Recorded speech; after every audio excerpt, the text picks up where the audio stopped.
Meghalaya State Olympic Association MSOA kalapan Pynkreh na ka Bynta ka balay.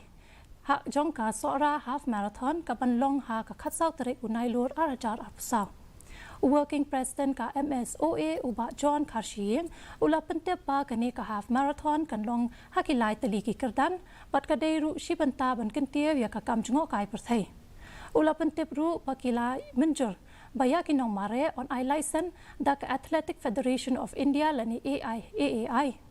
Uba KHASI ula ong ru ba iya ki bay Bynta hakate ka marathon kin long nadu kereta ka bakhan rius nam shaneng bana ka Bynta kito ki bahapo kani kereta onom sha ban Bynta hakate ka marathon.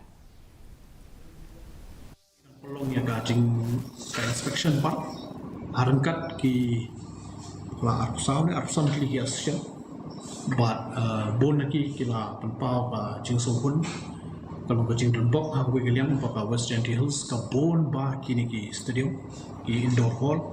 but kita don ru sekawai ngabot ban persungong ni kita don ru sikwe ki disiplin ki lawan ban pan ban pendrung ya sport ki tenrei kataru kadang ya ki jing keren kan long subject to availability juga logistical arrangement namar ngi don kam ka competition ka yang ka competition de kan mau ha ka benungkong ka third Meghalaya game ka bangi pen em hadin kan rusdam how arpo ni pelong tang khasau li hije ra poi ha ka ni ka arpo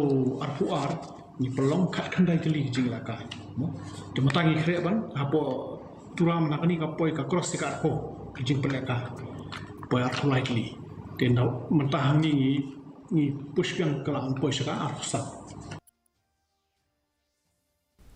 Ke India kan ya kon persya ya ke South